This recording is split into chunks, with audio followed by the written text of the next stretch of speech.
Baik Tribuners, selamat pagi jelang siang. Kesempatan ini saya sedang berada di rumah Mu'alaf Center. Kebetulan kegiatan sekarang ini kedatangan Wakil Gubernur Jawa Barat, yaitu Pak UU. Kita akan lihat. Salajengna simkuring ngaturkeun nuhun ngaos bina ibu-ibu dan sebagian bapak-bapak yang sudah memeluk agama Islam, karena memang kita tahu bahwa pada hakikatnya umat manusia adalah memiliki fitrah yang sama.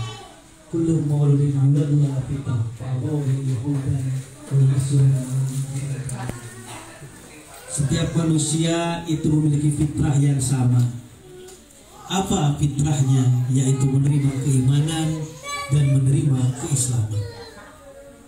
Kemudian juga orang tua lah yang menasranikan, meyahudikan dan yang lainnya. Maka sekarang ibu-ibu sudah kembali kepada fitrah yang semestinya, yaitu menerima iman dan Islam. Ini adalah merupakan sebuah kebahagiaan bagi kita, dan betul tadi oleh Pak Ketua disebutkan adalah nikmat yang paling besar, yaitu nikmat iman dan Islam. Karena memang nikmat itu ada tiga. Satu, ada yang dinamakan nikmat yang bersifat duniawi, ataupun yang pertama adalah iman atau nikmat yang bersifat keagamaan. Yang kedua, nikmat yang bersifat keduniawian. Yang ketiga, nikmat yang bersifat keakhiratan. Nikmat yang bersifat keagamaan isinya satu, kita dijadikan orang yang beriman, kita dijadikan orang yang Islam. Itu adalah nikmat yang bersifat keagamaan. Yang kedua, ada yang disebut nikmat yang bersifat duniawi.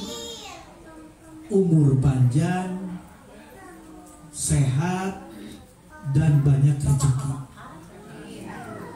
Itu nikmat yang bersifat duniawi. Dan yang ketiga, nikmat yang bersifat ukhrawi, yaitu kita di dunia beramal tidak terlalu berat, tegeseng-seng, berat-berat, tapi Allah memberikan balasan nanti di yaumul saja yang berlipat ganda dan berakhir.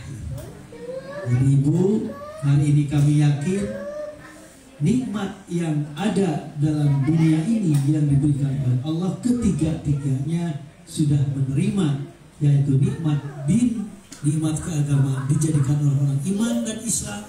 Karena tidak semua orang menjadi orang mukmin, menjadi orang yang beriman. Dan juga nikmat yang bersifat duniawi, panjang umur sampai sekarang masih hidup, banyak rezeki, sekarang masih makan, punya rumah dan juga bisa berpakaian, dan juga banyak ataupun sehat karena sekarang masih bisa melaksanakan aktivitas. Dan tinggal satu, yakinkan, bukan yakinkan, bahwa kita akan mendapatkan pahala di yaumul saja yang berlipat ganda, sekalipun perilaku kita tidak terlalu berat, sholat 5 waktu, puasa sebulan sekali, dan yang lainnya.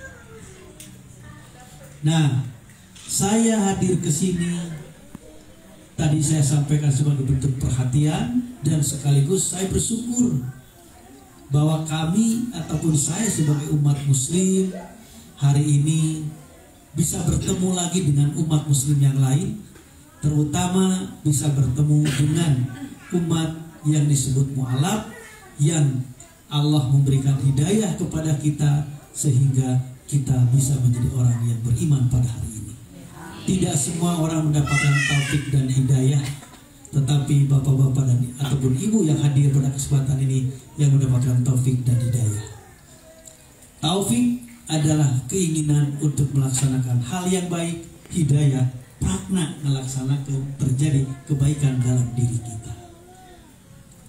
Selanjutnya Saya berharap ibu-ibu untuk menguatkan keimanan dan ketakwaan kita harus terus menimba ilmu. Karena memang terkadang yang namanya keimanan itu bisa turun, yang namanya keimanan bisa nambah. Tergantung situasi dan kondisi, tetapi kalau tidak dipupuk keimanan kita, kami khawatir bukan satu, bukan dua, banyak orang yang sudah menjadi orang yang beriman, tetapi satu dan lain hal kembali lagi kepada agamanya yang sebelumnya. Oleh karena itu, sesibuk apapun untuk meningkatkan keimanan dan ketakwaan kita harus tetap ikhtiar, terutama ilmu-ilmu agama yang bersifat ukhrawi. Ilmu secara garis besar dalam Islam itu ada 3, mungkin sudah disampaikan. Satu, ada yang dinamakan ilmu yang bersifat akidah, ketauhidan, atau yang disebut dengan keimanan. Ini yang menjadikan pokok dalam kita beragama, yang disebut ilmu tauhid. Kita itu harus paham tentang keesaan Allah, harus paham tentang sifat-sifatnya Allah.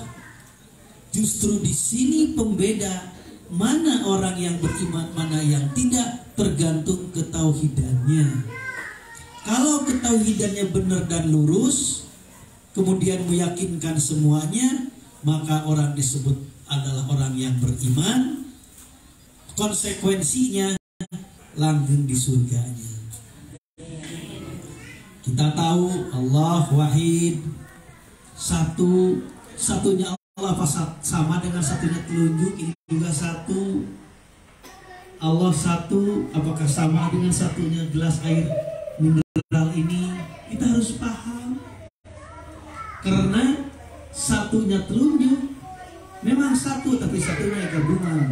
Ada kulit, ada daging, ada darah, ada kuku, tapi satu ini. Ini berapa, Bu? Satu. Tapi satunya kulit, satunya telunjuk, berbagai macam bagian unsur yang ada di sini. Dan yang kedua, ini satu, tapi satu bagian daripada yang 5.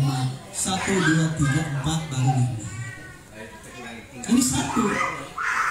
Nah, apakah Allah sama dengan satunya telunjuk? Allah satu, wahid. Ini juga satu. Apakah sama satunya? Kalau tidak dipelajari, oh begitu sama. Allah satu, telunjuk juga satu. Kalau Allah satu, telunjuk satu, sama satunya, berarti tidak sesuai dengan ayat laisa kamitslihi syai'un.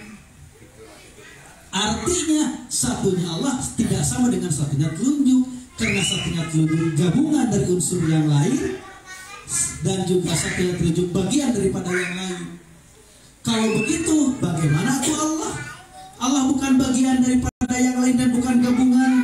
Maka menurut ilmu tauhid, kacabut makulat kaifat, tidak boleh bertanya di mana Allah, bagaimana Allah, kapan adanya Allah, dan yang lainnya. Nah, itu harus benar-benar dipelajari oleh kita sebagai seorang muslim, sebagai seorang mukmin, supaya menguatkan ketauhidan kita. Kan kita sering bilang, di mana Allah? Di luhur, gitu kan? Di atas, bagaimana yang di atas saja? Kalau Allah di atas, berarti Allah butuh tempat. Kalau yang butuh tempat siapa? Bukan kholik, tapi makhluk. Jang sasakna cicing aqua.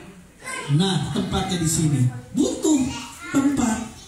Ini di bawah, di atas butuh juga tempat di atas. Nah, Allah itu bukan jirim, tapi zat. Apa beda jirim dan dat dan yang lainnya? Jadi kalau berbicara, ya kalau dia kemana di luhur, sahan dulu teh kalau kesan rubuhan, kan? Nah, seperti itu. Makanya saya harap, iya kalau kesan rubuhan gitu kan, bingung. Nah, oleh karena itu saya harap kuatkan ketauhidan kita, sehingga kita berbicara la ilaha illallah, la mawjuda, la ma'buda, la matluba, la maqsuda illallahnya kuat.